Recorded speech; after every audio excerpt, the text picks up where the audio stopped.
ఓం శ్రీ సాయిరామ్. భగవాన్ శ్రీ సత్యసాయి బాబా వారు రచించిన రామకథ రసవాహిని ప్రథమ భాగము 29వ రోజు 10వ ప్రకరణము పితృవాక్య పరిపాలన. కౌసల్య రాముని మాటలను ఆలకించుచు భరించలేని దుఃఖముతో నేలకూలి, కుమార, శరీర సంబంధమునందును పెంచి పెద్ద చేయుట ఎందును నీకు నీ తండ్రి ఎంత పూజ్యుడో నేనును అంత పూజ్యురాలునే కదా. అంతేకాక పతికి సతి అర్ధాంగి అనగా పతిలోని ఎడమ భాగము సతి, సతిలోని కుడి భాగము పతి. ఈ విధముగా ఒకరిలో ఒకరి అర్ధభాగము సతిపతులై ఉండ నేను దశరథునిలోని అర్ధభాగము అగుట చేతనే నన్ను అర్ధాంగి అని పిలుచుట నీకు తెలియదా? ఈనాడు నీ తండ్రి నీకు ఆజ్ఞ ఇచ్చినని చెప్పుటలో అది అర్ధ ఆజ్ఞయే కాని పూర్తి ఆజ్ఞ కాదు కదా. మిగిలిన పూర్తి ఆజ్ఞ కావాలనన్నా నేను కూడాను సమ్మతించినప్పుడే నీవు పరిపూర్ణ ఆజ్ఞను పాటించిన వాడు వగుదువే కాని లేకున్నా అట్టిది ఆజ్ఞ క్రింద సమకట్టుట సరికాదనున్నది కూడాను విచారించవలెను. సర్వధర్మములు తెలిసిన నీవు ఈ ధర్మమును కూడా యోచించవలెను కదా. తల్లి ఆజ్ఞ లేక ఎట్టి ధర్మమో పరిపూర్ణ రూపమును ధరించదు, కానేరదు. పితృఆజ్ఞ కంటే మాతృ ఆజ్ఞ అతి ప్రధానము అని పెంచి పెద్ద చేయునది తల్లి గాని తండ్రి కాదు. నవమాసములు తల్లియే భరించుకున్న పుత్రుడే లేడు కదా. అట్టి తల్లిని శోకాగ్నిలో వేసి తండ్రి ఆజ్ఞ అని నీవు తండ్రికే ప్రాధాన్యమును అందించుట నేను ఏనాటికి అంగీకరించును. అది నీకు తగినది కాదు. తల్లికి కొడుకును మించిన ధనము వేరు లేదు. అందున నా బోటి తల్లికి కొడుకే సర్వము. కొడుకును కడగండ్ల పాలు చేసి పితృఆజ్ఞ అని దానిని అంగీకరించిన నాకు పరలోక ప్రాప్తి లభించి ఫలమేమి? నేను నరకమును అనుభవించినను సరే, నా కుమారుడు నా చెంత నుండినా లేక నేను కుమారుని చెంత నుండినా అంతే చాలు. అదే నాకు సర్వము. రామా, ఇక్కడుండి మాత్రము నేను చేయునదేమున్నది? నా జీవితంలో ఏనాడును నేను సంతోషం అనుభవించుకొన నోచుకోలేదు. పుట్టినది మొదలు తల్లిదండ్రుల ఆజ్ఞలను అనుసరించి కడకు ఎట్టిపతి లభించునో ఎట్లుండునో అని విచారముతో కుములుచుండా పెండ్లి ఆయను. కొన్ని సంవత్సరములు పుత్రులు లేరని విచారముతో కాలము గడిపి తిని ఆనాటి మొదలు నేటి వరకు ఆ బాధలు తప్పలేదు. ఏ జన్మ నోము ఫలమో నిన్ను కొడుకుగా వడసి తిని ఇంతలో నీ వియోగము ఈ రీతిగా సంభవించుతున్నది. ఏనాడు సుఖము?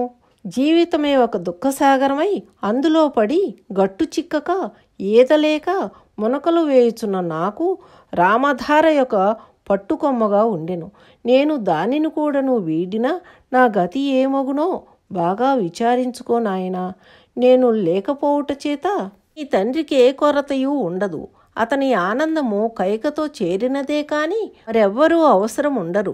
కానా ఇక్కడ ఉండి ఈ రీతిగా రాత్రింబగలు కుమిలి తుదకు ప్రాణములు విడుచుట కంటే ఆ ముద్దుల కుమరుని మోమును చూచుచూ అరణ్యములలో అన్నపానాదులు లేకపోయినను హాయిని అనుభవింతును అని పరిపరి విధములు విలపించుచున్న కౌసల్య వాక్యములు రామచంద్రునకు సరి అయినవిగా తోచినవి. మరొక ప్రక్క తండ్రి ఆజ్ఞను శిరసావహించక తప్పదన్న శపథము ఒత్తిడి పెట్టుచుండెను. ఇంతలో లక్ష్మణుడు అన్న తల్లి వాక్యములు పరమసత్యములు. తండ్రి కంటే తల్లి ప్రధానము. అందువలననే శాస్త్రము మాతృదేవోభవ పితృదేవోభవ అని మాతృస్థానమునకు ప్రాధాన్యత ఇచ్చినది.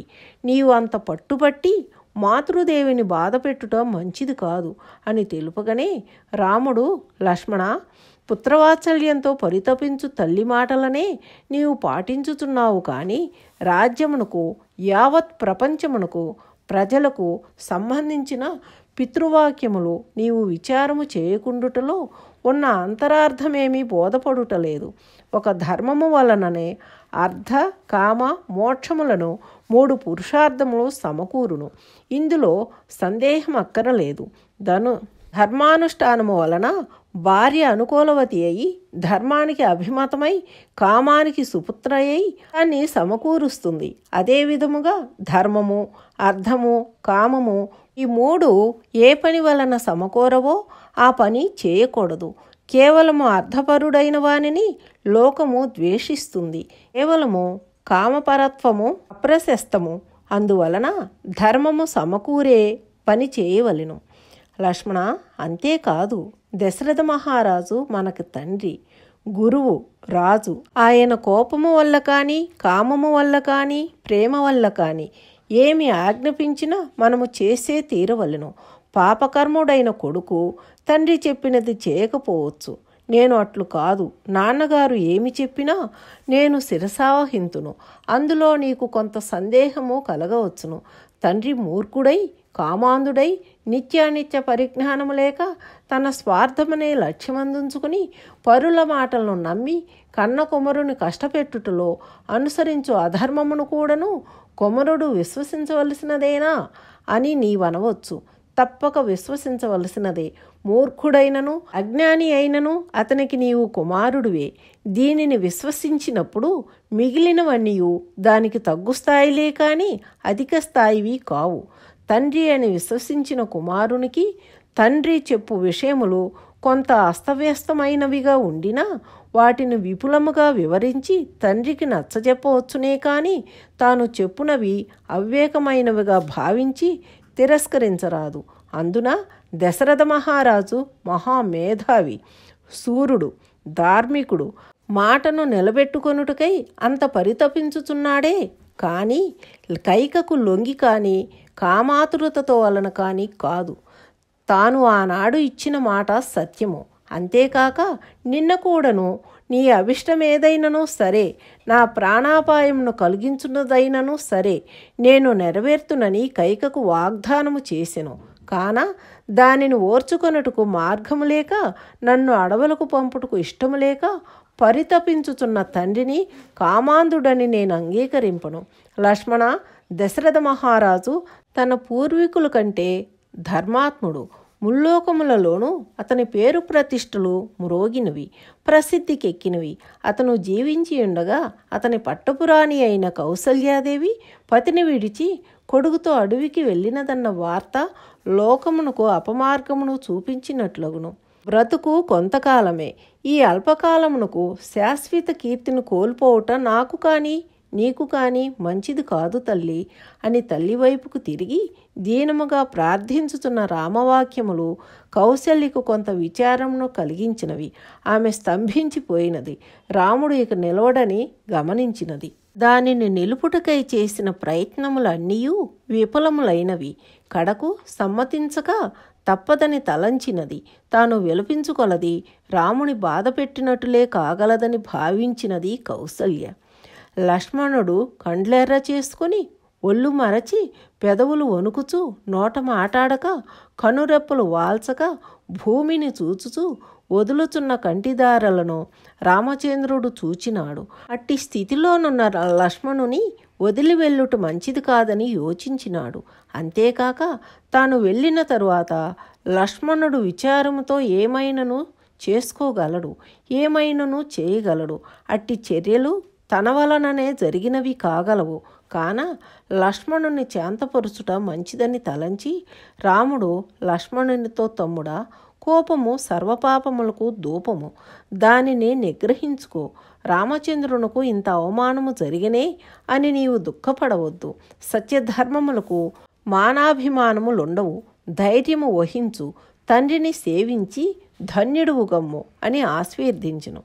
అంత లక్ష్మణుడు, అన్నా, నా ప్రాణ సమానుడైన రాముడు అరణ్యమునకు వెళ్ళుచుండా జడమైన ఈ కాయముతో ఎవరిని సేవించగలడు?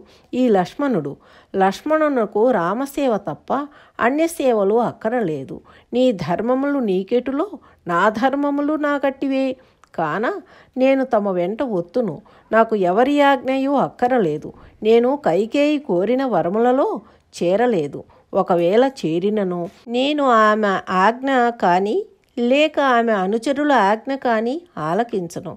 నన్ను ఆజ్ఞాపించుట ఒక్క రామునకు తప్ప ఎవ్వరికీ అధికారం లేదు. కాన ఇదిగో ఇప్పుడే నేను కూడా జటావల్కములు ధరించి సిద్ధమగుదును అని పట్టాభిషేకమునకై చేసుకున్న అలంకారములను ఆభరణములను తీసి క్రింద పారవేసి కుండలములు, చంద్రహారములు, నలుదిశలా పారవేసెను. అన్నతో వెళ్ళుటకు సిద్ధమాయెను. లక్ష్మణుని త్యాగమును చూచుచున్న రామునికి హృదయము కరిగినది. దగ్గరకు వచ్చి వీపు నిమురుతూ, తమ్ముడా, ఇట్టి తమ్ముడు నాకుండుట నా ఆనందమునకు అంతులేదు. ఇది నా భాగ్యము. నీవు నాతో వచ్చుటచే తల్లి అయిన కౌసల్య కూడాను కొంత శాంతించగలదు. నేను ఈ 14 సంవత్సరములు అరణ్యములందు ఏ రీతిగా జీవితమును గడుపుదునో, కడకు 14 సంవత్సరములు పూర్తి గడుపుకొని అయోధ్యకు రాగలనో లేదో అన్న భయము, అనుమానము తల్లిని కలత పెట్టుచున్నది. కాన నీవు తల్లికి తగిన రీతిగా ధైర్యము చెప్పుము. మనము ఈ రీతిగా కాలయాపన చేసినా తండ్రి మరింత బాధపడును. ఇంకనూ బయలుదేరలేదు. కడకు రాముడు అరణ్యమునకు వెళ్ళునో వెళ్ళడో అను అనుమానము కైకలో చెలరేగ వచ్చును. కాన నేను సీతతో ఈ వార్త తెలిపి కైకేయి మందిరమునకు వెళ్ళి తండ్రికి నమస్కరించి వచ్చు లోపల నీవు మీ తల్లి అయిన సుమిత్ర అనుమతి వడిసి రమ్ము అని కౌసల్యకు ప్రదక్షిణ చేసి నమస్కరించుచుండా అంతఃపురములోని దాసీలు మిగిలిన వారు ఒక్కతూరి ప్రళయము వచ్చినట్టులా గొల్లున ఏడ్చిరి. తల్లి ఆశీర్వదించుము అని శిరస్సు వంచి నిలుచున్న కుమరుని అక్కున చేర్చి శిరస్సును ముద్దాడి, నాయనా రామా, నీవు పరమధార్మికుడవు, పరాక్రమవంతుడువు. నీకు అరణ్యములందు ఎట్టి భయము ఉండదు. వనవాసము చేయ నిశ్చయించుకుంటివి. నిన్ను నివారించుట నా చేతకాని పని అయినది. నీకు శుభము. నీవు పితృవాక్య పరిపాలనము చేసి పితృరుణము తీర్చి చరితార్థుడవై తిరిగి వస్తే అంతే చాలును. నేను ఆనాడే సంతోషింతును. రామా, దైవబలము సామాన్యము కాదు. దైవ నిర్ణయమును ఎట్టివారు మార్చలేరు. ఏ ధర్మమునకై నీవు అడవికి వెళ్ళుచున్నావో ఆ ధర్మమే నిన్ను రక్షించును. రామా, 14 సంవత్సరములు గడిచిన తరువాత జటావల్కల ధారివై నీవు ఇప్పుడే కనిపించిన ఎంత బాగుండెడిది. అయ్యో నా పిచ్చి కాని 14 సంవత్సరములన్నా సామాన్యమా? నాయన, ఏమని ఆశీర్దింతును? 14 సంవత్సరములు 14 దినములుగా కాదు 14 నిమిషములుగా గడిపిరమ్ము. రాజ్యాభిషిక్తుడువు కమ్ము. ఓ రఘువంశోద్ధారక, ఇనుకుల తిలక, మా ముద్దు బిడ్డ, ఏ ధర్మరక్షణకై నీవు అడవులకు వెళ్ళుతున్నావో ఆ ధర్మదేవతయే నీ చుట్టూ ఉండి రక్షించును. అంతకంటే రక్షకులు మరొకరు లేరు. నీ కొరకై నేను ఈ 14 సంవత్సరములు హోమములు చేయుచుందును. నీ పితృసేవ, మాతృసేవ, గుణసేవలే ఆయురారోగ్యములు అందించును. నీ సత్యవ్రతమే పరమధైర్యమును అందించును. పర్వతములు, నదులు, పొదలు, పుట్టలు, పిట్టలు నీ అండన చేరి ఆదరించి ఆనందము అందించును. సూర్యచంద్రాదులు, నక్షత్రాది ఉపగ్రహాలు సహితము నిన్ను ఏ ఇక్కట్లకు గురికాకుండా కాపాడుదురు. క్రూరకృత్యాలకు ఒడిగట్టే రాక్షసులు సహితం నీ చల్లని ప్రేమకు వశమై నీకు దాసోహం కాగలరు అని ఆశీర్దించుతూ పొరలి వచ్చే దుఃఖమును దిగమరింగుతూ సంతోషమును అభినయిస్తూ రాముని తలను వంచి ఆఘ్రోణించింది. అతనిని గట్టిగా కౌగలించుకుని చెక్కిలి ముద్దు పెట్టుకున్నది. అదురుచున్న పెదవులతో, రామా, క్షేమముగా తిరిగి రమ్ము, ఆనందముగా పొమ్ము అని పలికినది. రాముడు కూడాను తల్లి ప్రేమను బాగా అర్థము చేసుకున్నవాడు కనుక ఆమెను బాధ పెట్టుట కూడా తాను ఒప్పుకొనక తప్పినది కానందున పదే పదే తల్లి పాదములకు నమస్కరించుచు, అమ్మా, నీవు దుఃఖించక నిద్రాహారములను మానక ఆరోగ్యమును పాడు చేసుకొనక నిరంతరము చల్లని హృదయముతో నన్ను తలంచుచుండుము. నీ తలంపు ఎట్టిదిగా ఉండునో నా క్షేమము అట్టిదిగా ఉండును. కాన నా క్షేమము సుక్షేమంగా సుఖవంతంగా ఉండాలన్నా నీవు దుఃఖించక ఆశీర్వదించుచుండుము అని ప్రార్థించి విడువలేక తల్లి అయిన కౌసల్యను వదిలి జనావృతమైన రాజవీధిలో రాముడు పాదాచారుడై నడవసాగినాడు. ఆ గుణవంతుని చూచి జనసమూహము కంపించిపోయినది. గాలివార్తగా వచ్చిన రామ అరణ్యవాసము నిజమైనదో కాదో అన్న ఆందోళనలో ఉన్న పురజనులు రాముడు పాదాచారుడై రావటముతో కృంగిపోయినారు. పట్టాభిషేకమని పొందిన పొంగులన్నీయు కృంగి ప్రవహించినాయి. జీవచ్ఛవము వలె వారి ముఖములు వాడినవి. ఓం శ్రీ సాయిరాం. సర్వం శ్రీ సాయిరామ పాదార విందార్పణమస్తు. సమస్త లోకాః సుఖినో భవంతు. ఓం శాంతి శాంతి శాంతి.